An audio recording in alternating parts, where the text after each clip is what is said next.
Okay, so in this video, we're going to be talking a bit about the dot product and projections. So in the last video, we looked at some interesting theorems or results rather of the dot product. Okay, let's just remind ourselves. So we had that cos, this is from the last video, is equal to cos theta is equal to u dot v all over the norm of u by the norm of v, right? And now we're going to talk about a bit about something called orthogonality, right, of a vector. So, and why is this important, right? Why do we speak about orthogonality, right? Because we are supposed to be speaking about projections, but I mentioned orthogonality. So there's a reason for this. Before we get to projections themselves, we have to talk a bit about the dot product, right? Because we're going to be using the theory from the dot product as well as the concept of orthogonality in order to draw some interesting results about projections. If we understand the previous two properly, right, then we're going to be able, then this topic of projections is going to be very easy for us, right? So we need some results from before. So we need to know that cos theta is equal to this, right? And then we need to study orthogonality. Oh, of course, this could also be written as u dot v, right? U dot v is equal to u cos of the angle, right? So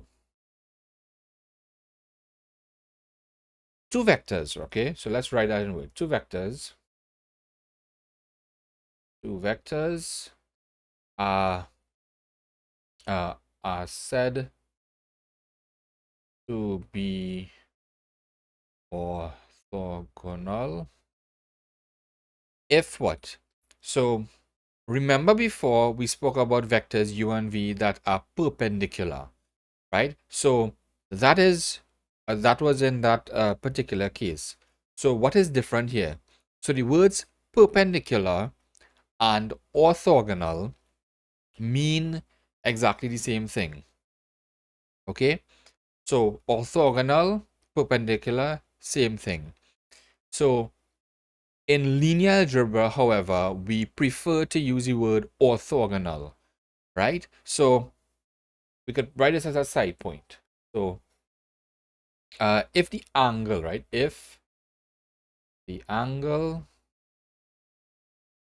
between two vectors, let's say u and v,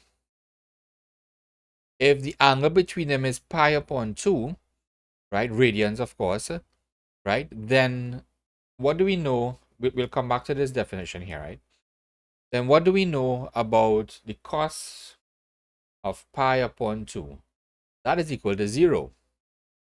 And why is that equal to 0? And since a fraction is 0, if and only if the numerator is 0, then this equation we wrote before about cos theta is true. And what does it show? It shows that orthogonality can be defined in terms of the dot product. So this shows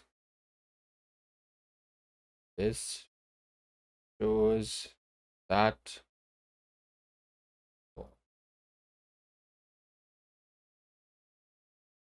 can be defined in terms of the dot product, right? So basically, this is saying to me now that the dot product, sorry, two vectors are said to be orthogonal if their dot product is 0, right? So this is true if and only if and only if u dot v is equal to 0, right? So if we have two vectors right? Let's just say x1 to xn, right? And well, we could say if we have two vectors, first one being a set of vectors, right? x1, x2, all the way down to maybe xn, then these vectors are orthogonal if and only if these vectors here are orthogonal pairwise, right? Because they have to occur in pairs. So when I say pairwise, I mean that xi dotted with xj is equal to 0. Of course, I cannot be equal to j, right? So this is what orthogonality tells us. It basically tells us that the dot product, two vectors, is 0. So in linear algebra, we prefer the term orthogonality, right? Orthogonal for vectors, right? And there's not really a big reasoning for that, but perpendicular really is associated with, like, if we want to drop a perpendicular from a point, right? So the word perpendicular is more used for two dimensions from a single plane. So orthogonality and perpendicular are more closely associated with 2D.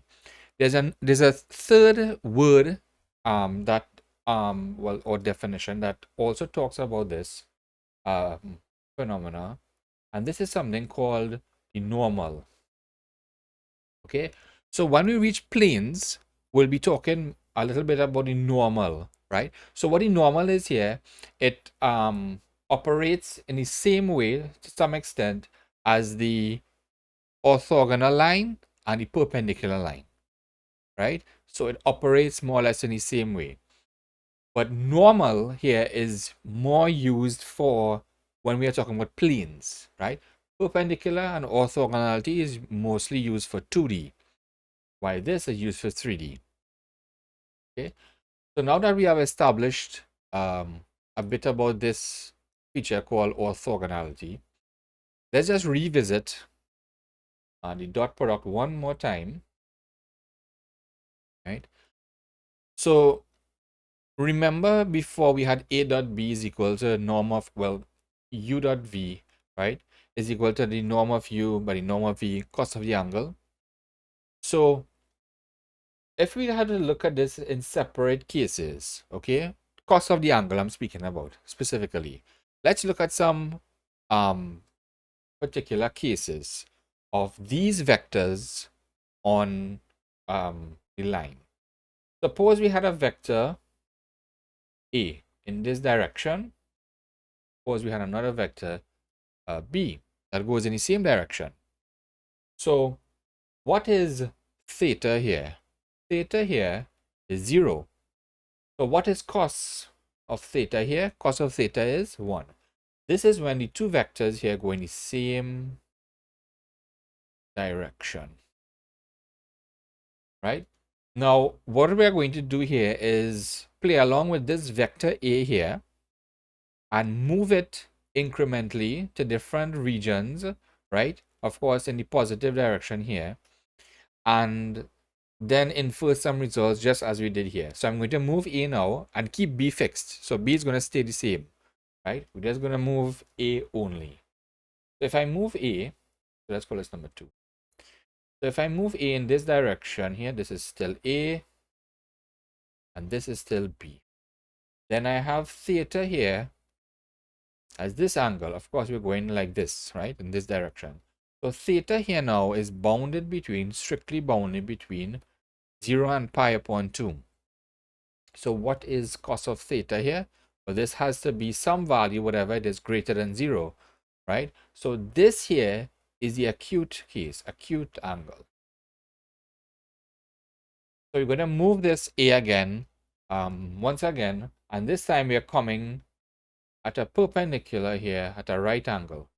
Okay, B remains the same. Now we have this here. Now theta here we know is pi upon 2. And what is cos of this? This is 0. This is the case which we just spoke about previously called orthogonal. Right? So we know this one already. Now we're going to keep moving this again. So you're going to move it one more time, right? And we're going to go like this. This is B, B, right? And this is now theta here. Now, theta now is no longer an acute angle, right? Because this is greater over here now than this pi upon 2. So theta now is between pi upon 2 and pi. So therefore, cos of theta is not equal to, but cos of theta here is less than 0. And this is an obtuse angle. And finally, we have case when theta goes in this direction, sorry, the vector goes in this direction, v stays the same. And now we have that theta here is equal to pi. And what is cos of this now? Cos of this is -1. This goes in the opposite direction. So we see we have 5 interesting cases here for how these vectors operate, and we get some interesting results on this side here. So let's generalize these results by picking out the important ones. Let's put like A. So the first one is the case when theta is acute. So theta is acute if and only if, let's go back, u dot v, so we're going to use u dot v here, u dot v greater than 0. B, which other case is important here? The obtuse case, right? So we could say that theta is obtuse if and only if what u dot v strictly less than 0. And the last one that is important to us is that theta is equal to,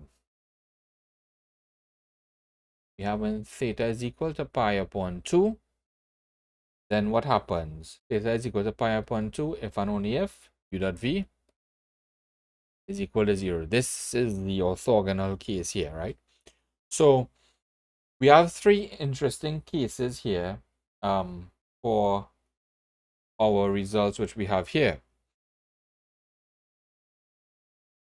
So now that we have spoken about this, we can finally start to talk about what we really want to, and that's projections. So let's talk about projection.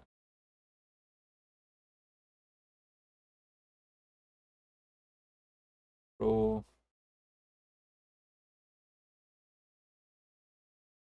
right, it was just important for us to talk about these cases because we're going to use the acute case of the angle here in order to talk about projections. So suppose I have 2 vectors here, right? Suppose I have v, some vector in this direction, and suppose I have u, which is another vector in this direction here, right? Then the projection now, this is the definition, right? The projection of u, this vector u,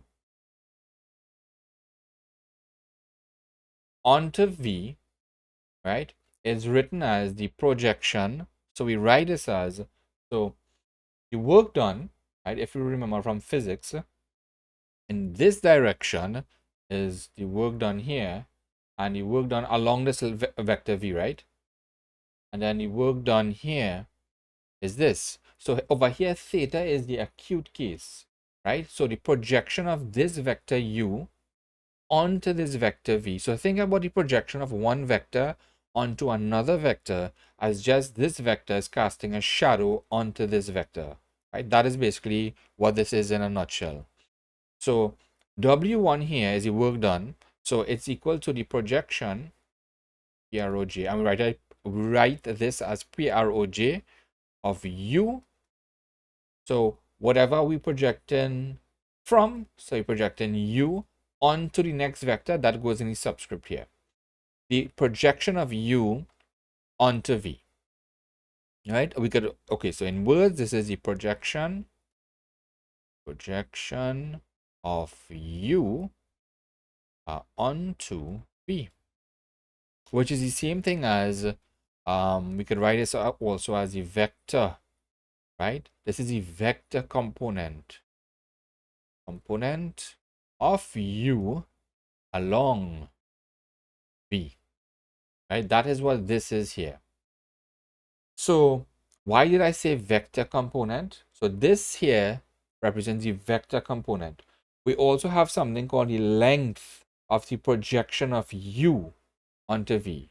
So this is the vector component as a vector. We have the projection as a length, but I didn't write it here. Okay. So the projection of this now as a length, if we want to,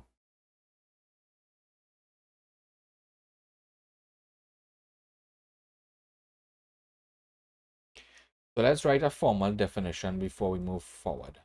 Definition. I have to pick better color.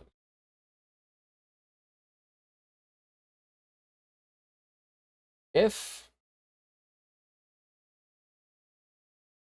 U and V are non-zero vectors, then the projection of U onto V is given by, so in formal terms, this is written as the projection of U onto V is equal to, this is the formula now, U, the vector U, dotted with the vector V. So you see why we need to do things like the dot product before? By the norm of V squared all over, sorry, all multiplied by V. This is the formal definition here of our projection. So now, also, important note here, the projection of U onto V can also be written as a scalar multiple, okay, of a unit vector in the direction of V, right? So that is actually, we could actually derive this. So how will we, so let's take what we have here, which is U dotted with V all over the norm of U, sorry, the norm of V. Norm of V squared all multiplied by V. And that is equal to, remember we said this can be written as a scalar multiple of a unit vector, right? So what I'm going to do is I'm going to rewrite this by taking out one of these here. I'll just have V by V remains upon, pull out one of these here, V, right? So we can rewrite all this in terms of K, some scalar, okay? So K is some scalar here, V upon the norm of. So now that means make K the subject of the formula. So K is equal to U dotted with V all over the norm of V. But what is this? What do we notice from the previous lecture? This is just equal to U cos theta. So what does this tell me here? This tells me that the length of the projection, the length this time, right? This is vector here. This is vector projection. The length of the projection of U onto V is given by this here, U dot V. Of course, if we take any length, right? So let's write a formal statement. That's what we, so the length of the projection of U onto V is given by, right? So this is how we reached here. It is given by the absolute value. We'll get positive values for length, right? Upon the norm. So this here is what we use for the length, right? Now, if, and this is why we did our cases before, if theta is acute, as in the case here of our what we derived here from the projection, if theta is acute, then the projection is just u cos theta. Okay, let's write that as well. It seems important. So if theta is acute angle, then the projection, let's take the norm, u e is equal to simply u cos theta, right? Only when theta here is acute. So we have to use this when theta is acute. This is our length here for our projection, and this is our vector projection here. Okay, so it's three different formulas here. So now that we know that, right, let's do example. Let's find the projection of u onto v, right? So the projection, so suppose that u is equal to 3i minus 5j plus 2k. V is equal to 7i plus j minus 2k. Okay, so these are my two vectors. And I want to find the projection of u onto v. And so that's one thing. And two, I want to find the vector component of u that is orthogonal to v, right? So how do I do that part? Now, what is the vector projection again? It is just the work done, which is equal to, it is u dot v all over the norm v squared v. So that will be equal to, what is this length here? Let's calculate it. This will be v squared, which is 721. So that'll be 54 all over 12. And then we're going to multiply by v plus v minus. So if you multiply this now, this is of course equal here, well, we have 14 upon, right, 14 upon 9 I plus 12 on 54 here. This could be simplified to 2 upon 9 9j minus 12 on 54 by this could also be 4 upon 9j, right? So this is the projection here, but we also want the vector component of u that is orthogonal to v. So we want to find the vector component of u that is orthogonal to v, right? We did all that discussion of orthogonality, so it makes sense to use it here. So because it's orthogonal, let's go back to our diagram here, right? So we just found the vector component here. So what do we need to find now?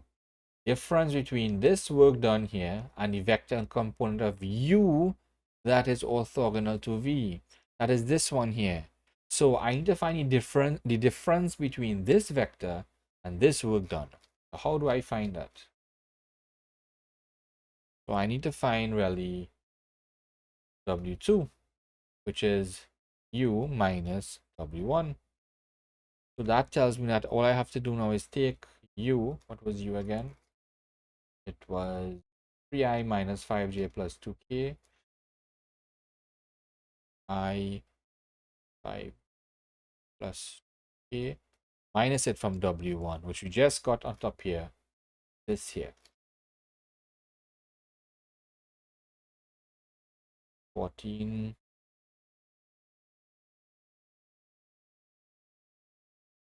Okay. Okay. Right, and this is just subtraction of vectors now, which is, so this subtracted from 14 upon 9 will give me 13 upon 9 I minus -5 plus this is minus 47 upon 9 a plus minus 2 minus, so it'll be 22 upon 9 a, right?